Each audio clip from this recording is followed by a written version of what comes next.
Dear viewers, আমাদের চ্যানেলের নিউজটি যদি আপনাদের ভালো লেগে থাকে তবে আমাদের চ্যানেলকে সাবস্ক্রাইব করুন এবং আপনাদের বন্ধু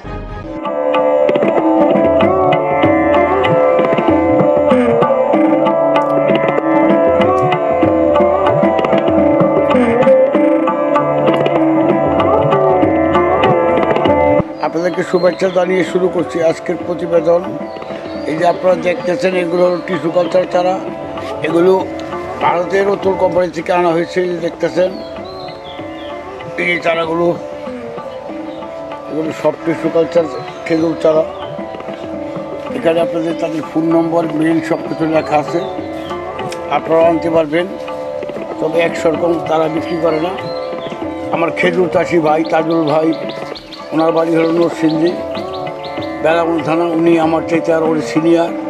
উনি 2014 সাল থেকে খেজুরের বাগান করে যাচ্ছে। উনি আমাকে উৎসাহ জুগিয়েছে কিছু গাছের গাছ লাগাতে।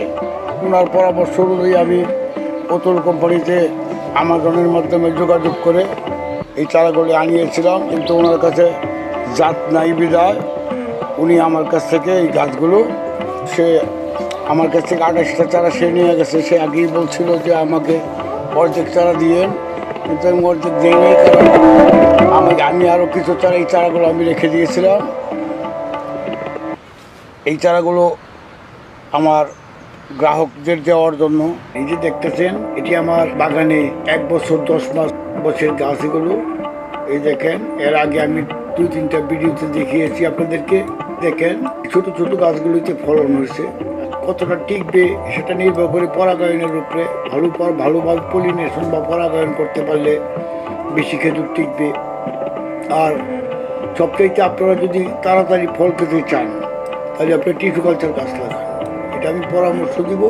শুধু আমিই না, আমাদের দেশে অনেকে টিস্যু কালচার গাছ বিক্রি করে। এই যে দেখেন খেজুরগুলো, এটা হলো আজোয়া জাত। টিস্যু কালচার গাছগুলোর একটা গুণ, খেজুর ধরবে বেশি এবং তাড়াতাড়ি ধরবে, এবং জাতের বিশুদ্ধতা ঠিক থাকবে। জাতের বিশুদ্ধতা ঠিক একটা বিশাল ব্যাপার, কারণ বীজের গাছগুলোতে পরাগায়নের ফলে জাতগুলো চেঞ্জ হয়ে যায়, সঠিক জাতগুলো বজায় থাকে না। এই জন্যই টিস্যু কালচার চারা লাগানো ভালো। এরপরে রোগবালাই কম। টিস্যু কালচার মানে রোগবালাই কম। যখন টিস্যুগুলোকে এরা ভালভে নিষিক্ত করে, যে মিডিয়াতে নিষিক্ত করে, সেই মিডিয়াটাকে সম্পূর্ণভাবে 2000 ডিগ্রি তাপমাত্রায় উত্তপ্ত করে সম্পূর্ণভাবে জীবাণুমুক্ত করে তারপরে টিস্যুগুলি প্রতিস্থাপন করা হয়, যার জন্য এটিতে কোনো রোগবালাই হয় খুব কম। আমাদের দেশে সাধারণত সুজি খেজুর গাছে রোগবালাই উপদ্রব বেশি, কারণ সপ্তাহে ফাঙ্গিসাইড, কীটনাশক স্প্রে করতে। ওই তুলনায় অন্যান্য গাছের চাইতে টিস্যু কালচার লাগানোই ভালো। এবার দেখুন বিস্তারিত।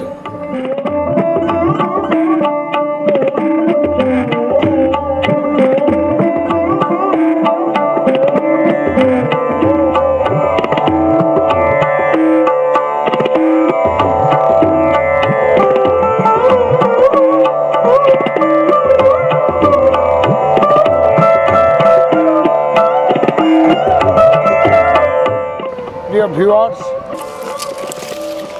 এই দেখেন এই পাশে থেকে কিছু টিকছে কয়েকটা। যাই হোক, আল্লাহর কাছে হাজার শুক্রিয়া। এই যাই ধরছে 1 বছর 10 মাস বয়সের গাছ, যাই ধরছে এটি আল্লাহর কাছে হাজার হাজার শুক্রিয়া। প্রিয় ভিউয়ার্স, এই গাছটা কি বয়সের? এই গাছটা হলো আম্বর, মিশরীয় খেজুর। এই দেখেন গোড়া থেকে শাখার ছাড়ছে।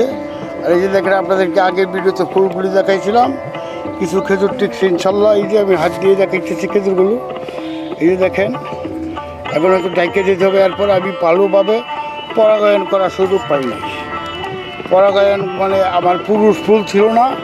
পরাগায়ন করলে হয়তো আরও এইগুলি সবগুলি থাকতো। এখন কতগুলি টিকে শেষ পর্যন্ত সেটাই হলো কথা। হ্যাঁ, কতগুলি টিকে সেটাই হলো কথা। আপনারা দোয়া করবেন যেন আমার কাছে খেজুরগুলি টিকে। 1 বছর 10 মাস গাছে খেজুর ধরছে, এটা আল্লাহ পাকের কাছে হাজার হাজার শুক্রিয়া, আলহামদুলিল্লাহ।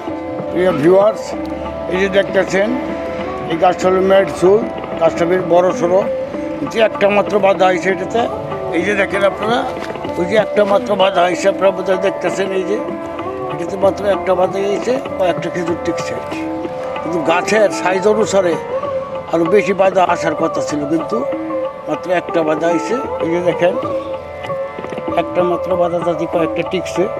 যাই হোক, টিকার জন্য যা কিছু দরকার, কীটনাশক, হরমোন, তারপরে ছত্রাকনাশক, যাই মোটামুটি আমি স্প্রে করছি এবং গুঁড়ায়ও পটাশ সার দিছি, টিএসপি সার দিছি, বাকিটা আল্লাহর ইচ্ছা।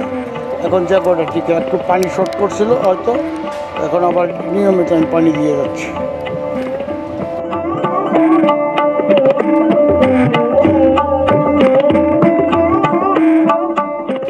প্রিয় ভিউয়ার্স, এই গাছটা দেখেন অনেকগুলো শাখার ছাড়ছে গোড়া থেকে। এই গাছটা হলো আজু আজাদ, আলহামদুলিল্লাহ রাব্বিল আলামিন। যাই হোক, 1 বছর 10 মাস গাছে যে ফল দিছে, আল্লাহর কাছে কোটি কোটি শুকরিয়া, আল্লাহর কাছে কোটি কোটি শুকরিয়া দাবি করতেছি। হ্যাঁ বন্ধুরা, এই যে দেখতেছেন এটা হলো বাঘি জাতের খেজুর। এই দেখেন গুড় থেকে কটা চারা ছাড়ছে। গাছের যেতে বাগানের সারা সব থেকে বড় গাছ, কিন্তু ফুল আসছে সবার শেষে। এই দেখতেছেন আপনার ফুলগুলি, ফুল আসছে কিন্তু সবার শেষে। উপরেতে দেখাইতেছি দেখেন এই গাছটাতে, এই গাছটা বেশ বড় সরুই, এই গাছটাতে কিছু খেজুর টিকছে। এই দেখতে আমি পরাগায়ন করতে পারি না, এই ছত্রাকনাশক দিছি, কিন্তু অন্যান্য যে পরাগায়ন করতে হয়, পরাগায়নটা আমি পুরুষ ফুলের জন্য পরাগায়নটা করতে পারি না। আপনাদের সবাইকে শুভেচ্ছা ও ভালোবাসা জানিয়ে আজকের মতো এখানেই শেষ করছি। আসসালামু আলাইকুম ওয়া রাহমাতুল্লাহি ওয়া বারাকাতুহু।